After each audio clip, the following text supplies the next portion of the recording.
வணக்கம். நீங்கள் இணைந்திருப்பது உதயன் டிஜிட்டல் வலையொலியின் பிரதான செய்திகளுடன். செய்தி தொகுப்பு உதயன் டிஜிட்டல் செய்தி பிரிவு. செய்திகளுடன் இணைந்திருக்கும் நான் லிஷா தரணீஸ்வரன்.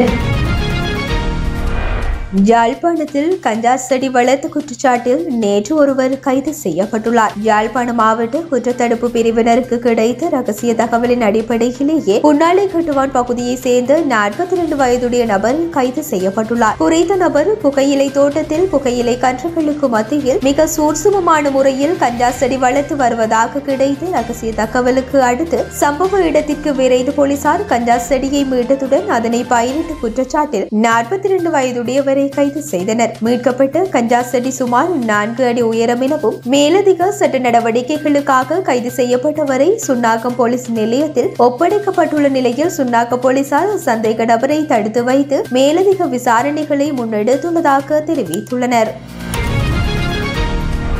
கடற்றொழில் நீரியல் மற்றும் கடல் வளங்கள் அமைச்சர் ராமலிங்கம் சந்திரசேகர் திருகோணமலை மாவட்டத்தில் பல மக்கள் சந்திப்புகளை முன்னெடுத்திருந்தார். அதன்படி திருகோணமலை மாவட்ட மட்டங்களில் மீனவர்கள் எதிர்கொள்ளும் பிரச்சினைகள் குறித்து கேட்டறிந்து கொண்டு அவர் அதற்கான தீர்வு திட்டங்களை முன்னெடுக்க நடவடிக்கை எடுப்பதாக உறுதியளித்திருந்தார். விசேடமாக எல்லை தாண்டி மீன்பிடியில் ஈடுபட்ட குற்றச்சாட்டின் பேரில் இந்தியாவில் கைது செய்யப்பட்ட இலங்கை மீனவர்கள் குறித்து விசேட கவனம் எடுப்பதாகவும் அவர் தெரிவித்தார். மேலும் தடை செய்யப்பட்ட மீன்பிடி முறைகளை உபயோகிப்பதனூடாக எங்களது மீனவர்கள் நமது கடல் வளங்களை நாசப்படுத்துகின்றனர். ஆகையால் சட்டவிரோதமான மீன்பிடி முறைமைகளுக்கு எப்போதும் அனுமதி வழங்க முடியாது என்றும் அவ்வாறு எவரும் கைது செய்யப்பட்டால் அவர்களுக்கு தண்டனை வழங்கப்படும் எனவும் தெரிவித்தார். மேலும் உயர் தொழில்நுட்பங்களை பயன்படுத்தி டிஜிட்டல் மயமாக்கத்தினூடாக மீன்பிடி துறையை மேம்படுத்துவதற்கும் நடவடிக்கை எடுக்கப்படும் எனவும் அது தொடர்பில் அரசு அதிக கவனம் செலுத்தி வருவதாகவும் அவர் தெரிவித்தார்.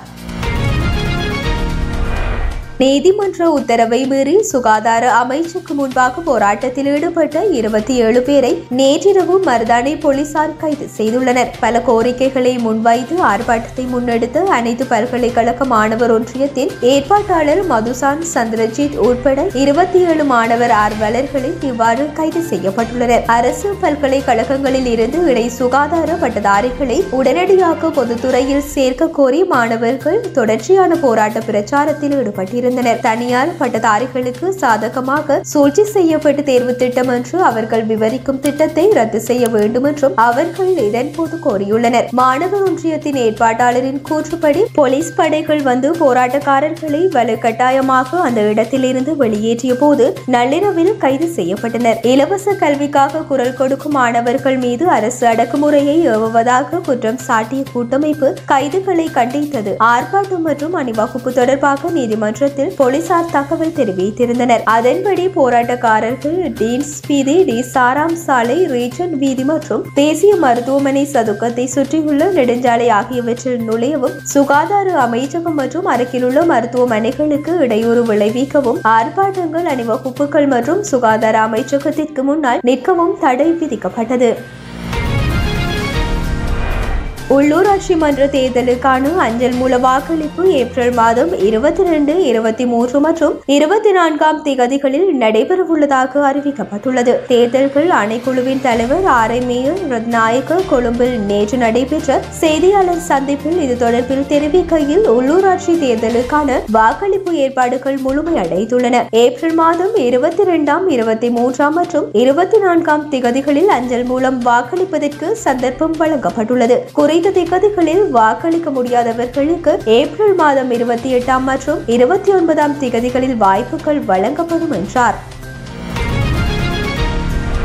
அடுத்த மாத ஆரம்பத்தில் இலங்கைக்கு பயணம் செய்யவுள்ள இந்திய பிரதமர் நரேந்திர மோடி பிராந்திய இணைப்பு தொடர்பான முக்கிய செய்தியை வெளிப்படுத்தும் வகையில் தமது பயணத்தை நிறைவு செய்து ராமேஸ்வரத்துக்கு பயணிக்க உள்ளதாக தெரிவிக்கப்பட்டுள்ளது. இதேவேளை எதிர்வரும் 4ஆம் தேதி முதல் 6ஆம் தேதி வரையில் அவர் இலங்கையில் தங்கியிருப்பார் எனவும் இந்திய ஊடகம் ஒன்று செய்தி வெளியிட்டுள்ளது. 6ஆம் தேதி தமது பயணத்தை நிறைவு செய்து ராமேஸ்வரத்துக்கு செல்லவுள்ள அவர் புதிய பாம்பன் பாலத்தை திறந்து வைப்பார் என அறிவிக்கப்பட்டுள்ள அதே நேரம் மூலம் இலங்கைக்கும் இந்தியாவுக்கும் இடையிலான பிராந்திய ஒருமைப்பாட்டை வெளிப்படுத்தும் வகையில் பிரதமர் நரேந்திர மோடியின் ராமேஸ்வர பயணம் அமையும் என தெரிவிக்கப்பட்டுள்ளது. குறிப்பாக இலங்கைக்கும் தமிழகத்துக்கும் இடையேயான பயணிகள் கப்பல் சேவை ஆரம்பிக்கப்பட்டமை மற்றும் கோவிட்-19 காலப்பகுதியில் நிறுத்தப்பட்ட சென்னைக்கும் யாழ்ப்பாணத்துக்கும் இடையிலான விமான சேவை மீண்டும் ஆரம்பிக்கப்பட்டமை என்பன பிராந்திய ஒருமைப்பாட்டின் வெளிப்பாடாகும் என இந்தியா தெரிவிக்கின்றது. இதேவேளை இலங்கைக்கு பயணம் மேற்கொள்ளவுள்ள இந்திய பிரதமர் நரேந்திர மோடி அனுராதபுரத்துக்கு செல்லவுள்ளதாக தெரிவிக்கப்படுகின்றமை குறிப்பிடத்தக்கது.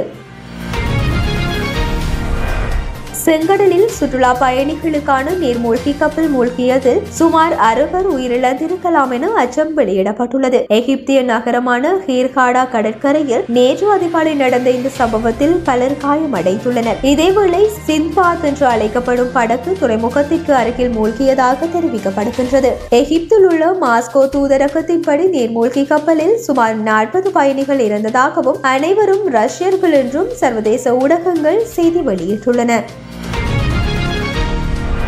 நேற்றிரவு நடைபெற்ற ஆட்டத்தில் புரானின் அதிரடி ஆட்டமும் தாகூரின் இலக்கும் கை கொடுக்க பலம் வாய்ந்த ஹைதராபாத்தை வெற்றி பெற்றுள்ளது லக்னோ அணி. நாணய சுழற்சியில் வெற்றி பெற்ற லக்னோ முதலில் களத்தடுப்பை தீர்மானித்தது. ஹைதராபாத்தின் ஆரம்ப வீரர்களாக டிராவிஸ் ஹெட் மற்றும் அபிஷேக் சர்மா இருவரும் களமிறங்கினர். 6 ஓட்டங்களுடன் அபிஷேக் சர்மா ஆட்டம் இழந்ததுடன் கடந்த ஆட்டத்தில் சதம் கடந்த இசான் ஹிசான் இந்த ஆட்டத்தின் முதலாவது பந்திலேயே வீழ்த்தப்பட்டார். இருவரையும் தாகூரை வெளியேற்றியுள்ளார். இதே மறுமுனையில் ஹெட் 28 பந்துகளில் 47 ஓட்டங்களை பெற்றார். மத்திய வரிசையில் நிதேஷ் குமார் ரெட்டி 32, கிளாசன் 26 மற்றும் வெர்மா 36 ஓட்டங்களை பெற முடிவில் 9 இலக்குகளை இழந்து 190 ஓட்டங்களை பெற்றது ஹைதராபாத் அணி. பந்துவீச்சில் தாகூர் 4 இலக்குகளை கைப்பற்றினர். பதிலுக்கு களமிறக்கிய லக்னோ அணிக்கு ஓர் ஓட்டத்துடன் ஆட்டமிழந்து ஏமாற்றினார் மார்க்ரம். மிச்சல் மார்ஸ் மற்றும் நிக்கலஸ் பூரன் இருவரும் சரவெடியாய் அடித்தாடினர். வானவேடி காட்டும் ஹைதராபாத்தை வியக்கும்படியாக அவர்களின் ஆட்டம் இருந்தது. வெறும் 26 பந்துகளில் 76 ஓட்டங்களை குவித்து ஆட்டமிழந்தார் பூரன். 52 ஓட்டங்களுடன் மிச்சல் மார்ஸ் ஆட்டமிழந்தார். ஆனால் எந்த பதற்றத்தையும் லக்னோ உணரவில்லை. முடிவில் 23 பந்துகள் மீதம் இருக்க அந்த அணி 5 இலக்குகளால் வெற்றியை தன்வசமாக்கியமை குறிப்பிடத்தக்கது.